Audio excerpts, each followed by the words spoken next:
Hello there again, guys. Welcome to another tutorial. Today I'm going to be doing for you an interpenetration of solids. You have here the cone and the cylinder. I'm going to present that, and the way I'm going to do it is I'm first going to draw up the cone, and then the cone in elevation, and then I'm going to draw the cone in plan and produce the third elevation. So first I'm going to work with what is here, this elevation, then I'm going to go to that plan. Okay, let's start. What I like to do at this point is establish my X and Y line, just here, and I'm going to project the baseline.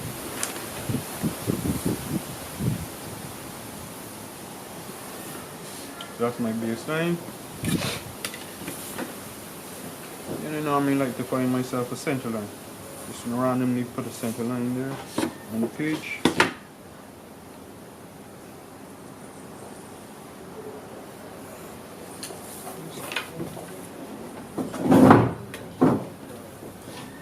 Next thing I'm going to do is measure the distances that I have here.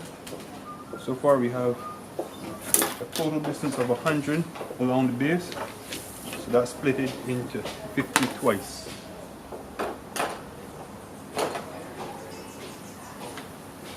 Measure my distances with a compass tool.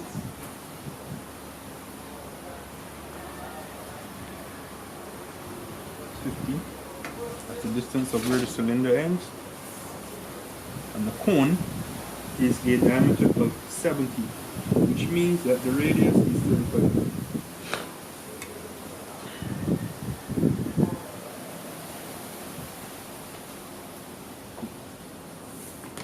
Height is also 70 for this problem. So I'm just going to put in that 70. Good. Yep.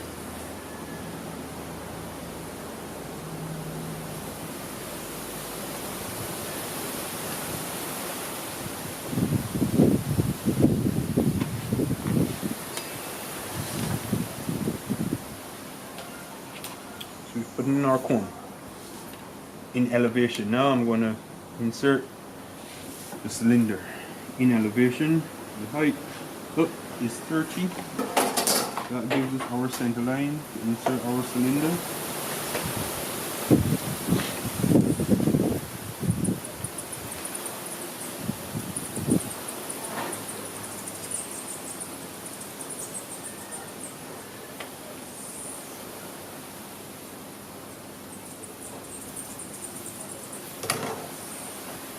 Since 30 is the center line, we're going to offset 17 both sides.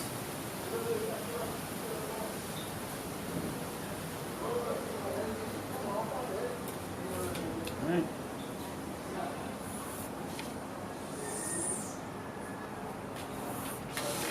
See, quick. We've already referenced where the cylinder will end here on the baseline. That's 50 from the center point. That's another 50 from the center point, which gives a total of 100. So at this moment now, we can say that we have drawn one elevation.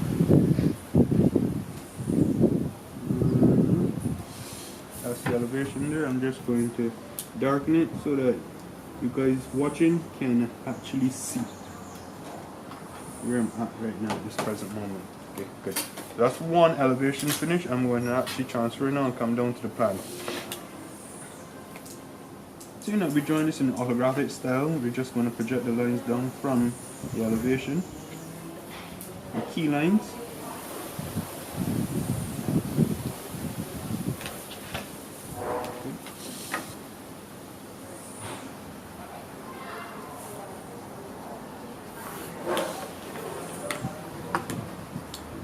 So we know that the circle is 35.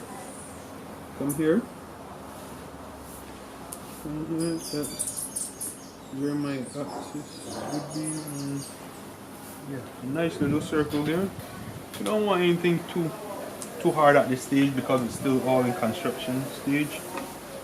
Also Let me find the center line, and I found my center line now.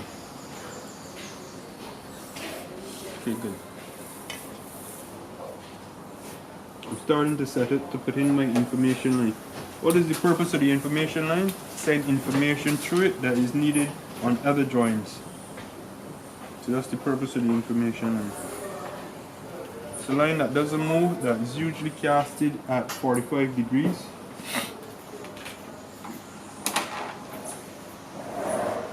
This is our information line here. Let me just label it, and I call it info line.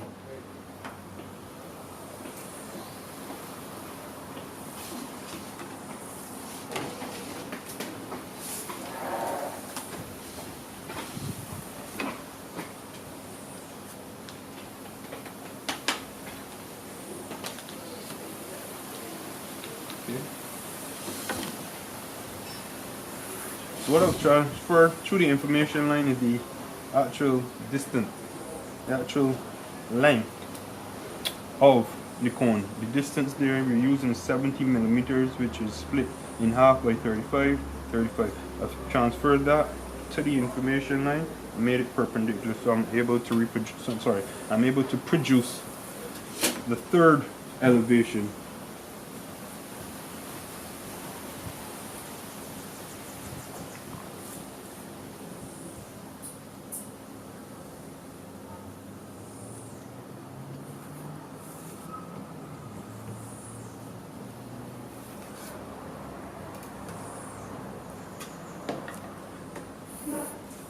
Okay, good.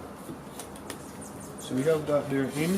Let's just transfer some more information over.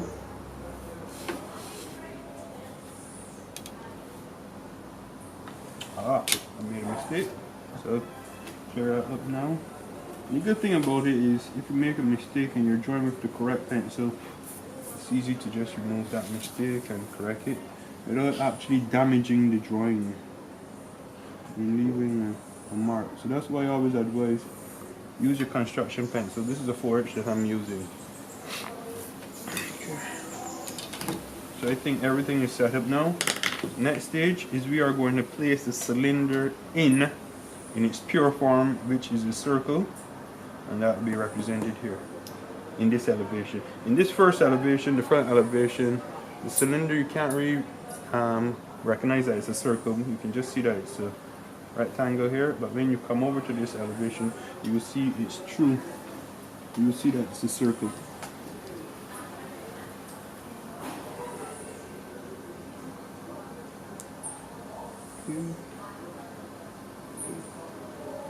Like I say, a nice smooth circle, nothing too big. And then what we do with this circle, we transfer this information down here through the information line so that we get the length of the cylinder as is represented on plan. So just pull this here through the information line, nice and easy.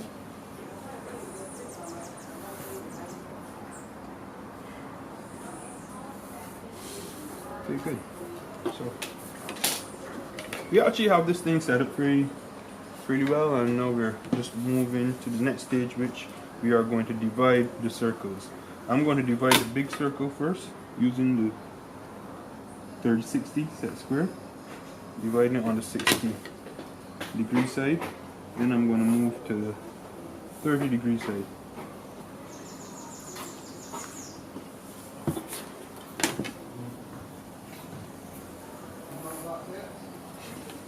So I've divided that first circle,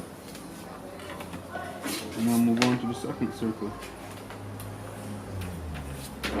No, sorry, I'm going to further divide it using the 45. I'm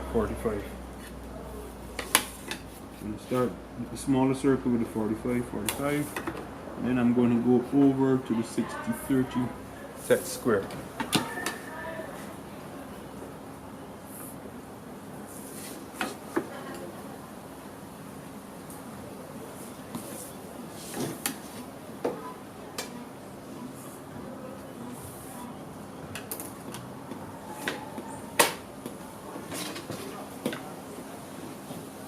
Good.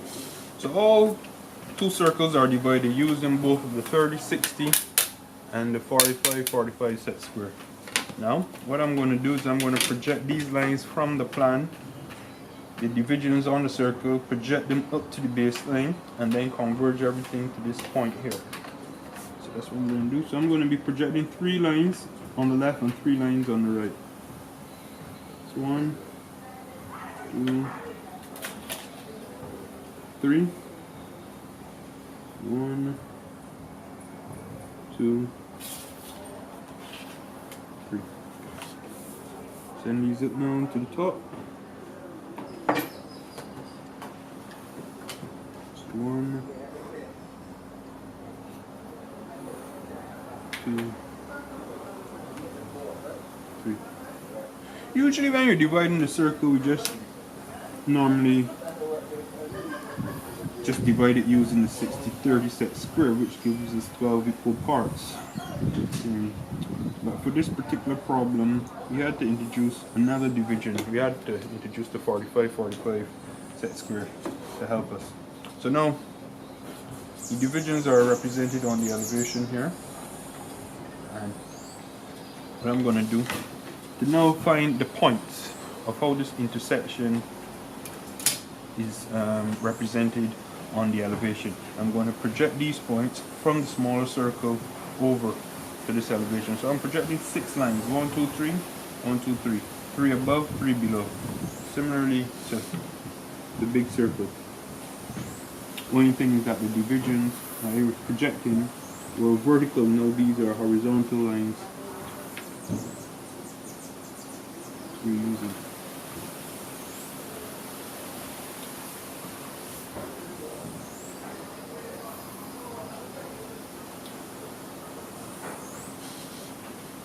Okay, good. I found my grid here. Now, match it, ready. 1, 2. I'm plotting both sides at the same time so you guys can understand. 2, 3,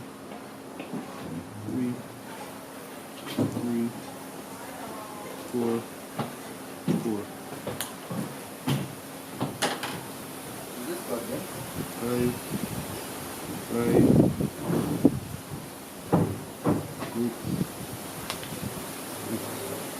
7, 8, 9. Alright, so I've plotted that. Now I'm going to freehand. This is the part that everyone hates. Freehand. Part of technical drawing. Usually don't think about freehanding though. Just do it. However it comes out, it comes out. It's a freehand.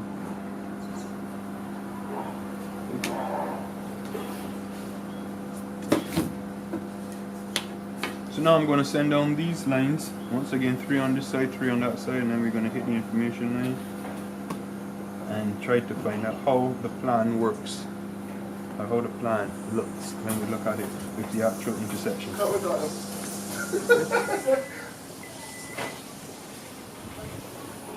1, 2,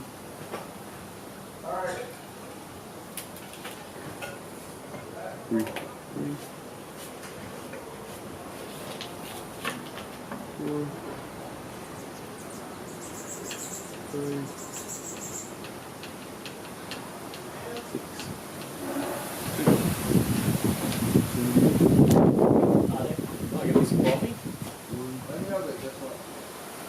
7, You know, Raymond, the wind is messing with your acoustics. 3, 4, 5, 6. Okay. So we got our 6 lines. 3 above, 3 below. Now it's time to plot.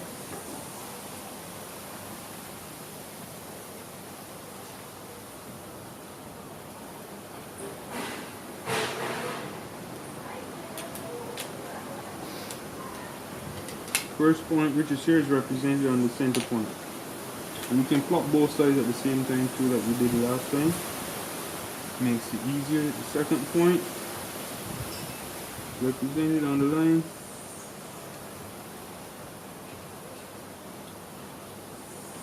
So what is interesting is this is the center point, and this is the first. So now we're plotting, we are going to go from this point down. And from here we're going to go from that point out to the top. And from here we're going to go. That's how we're finding this. So this is reference here. It's reference two places too.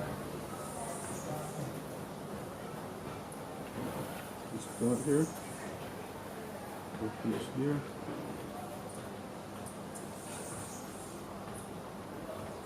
Reference here.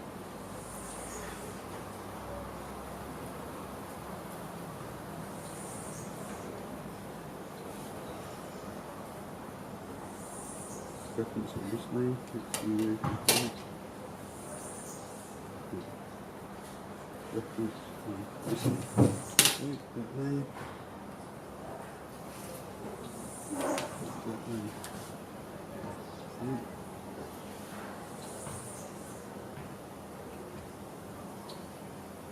This one here. Reference on the end line. So it's ironic that the midpoint here is the end point on the plan.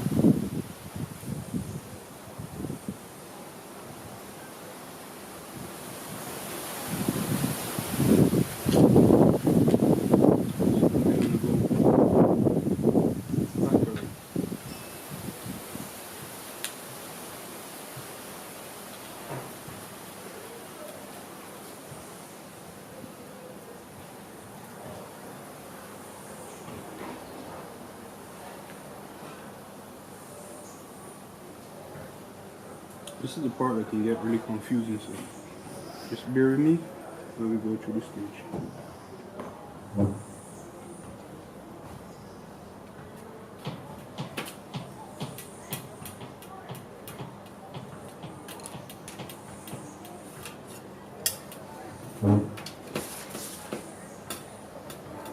Okay, I think I have one side plotted. Now, when you look at this plan, some aspects of it would be hidden and some will be seen. The loop that goes under here is hidden. It's represented here. And this loop that's at the front here, or this curve, that is what will be seen. So I'm going to draw it properly. I'm going to put this in dash because it's hidden. It's going to take a little bit more time to represent this as a dash line. So it's freehand dashing now. Right.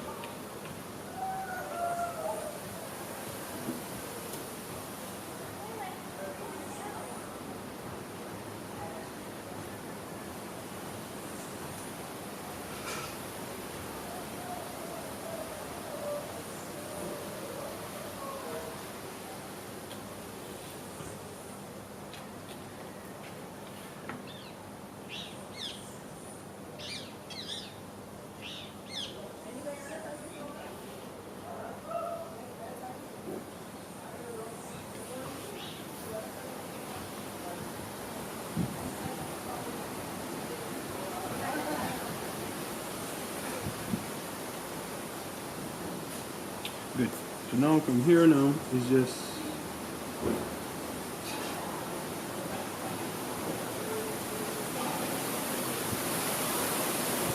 alright.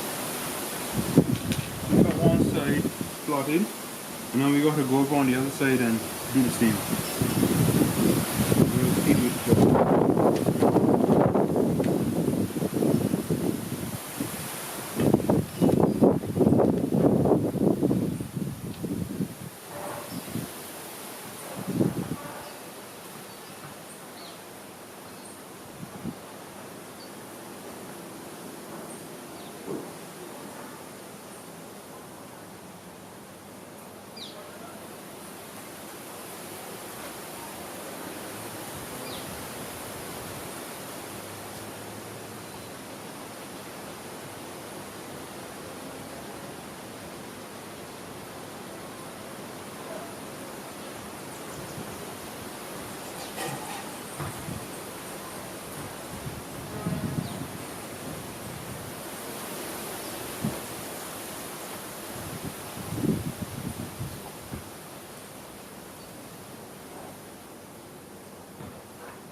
Phew, good now. We all finished. Let me just dot to dot this.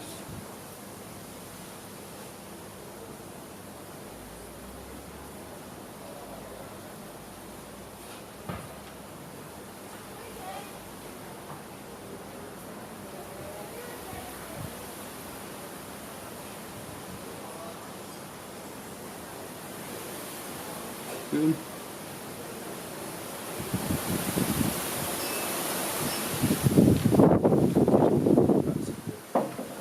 So it's all done. What I'm going to do now is I'm going to darken. Darkening time.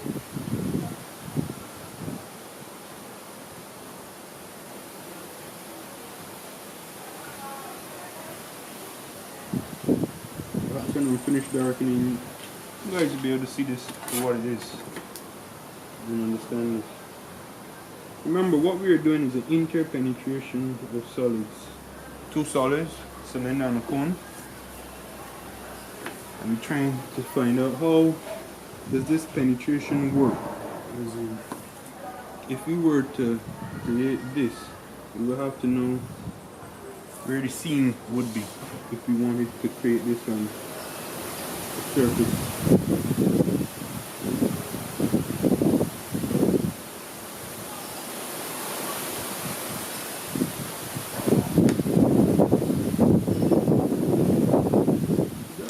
My demonstration for today. I hope you guys learned something, and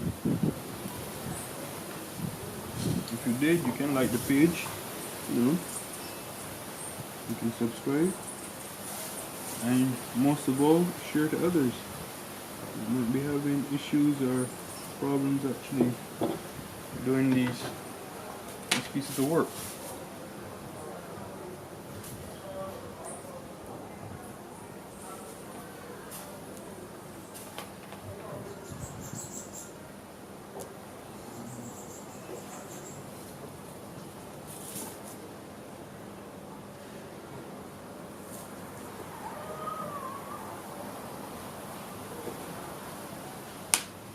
Last thing to do, so just make this part here hidden, dash. So this is under the cylinder. This is the cone under the cylinder. Cone there, you see. The cone point is dash.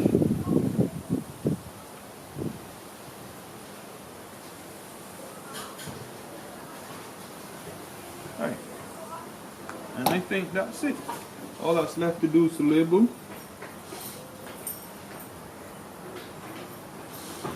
You know, this is the front elevation.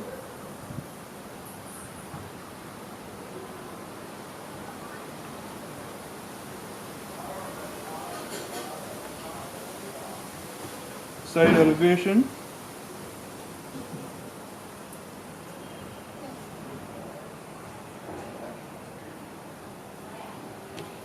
Plan.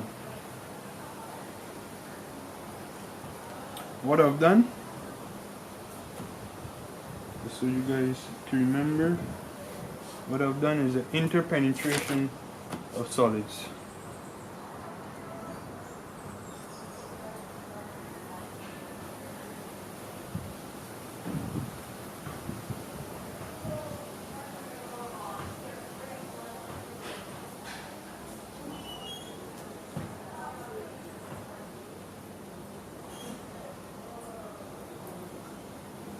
That's it. So before I close, I'll just show you. So what we did, question 11, cone and cylinder. That's the finish product.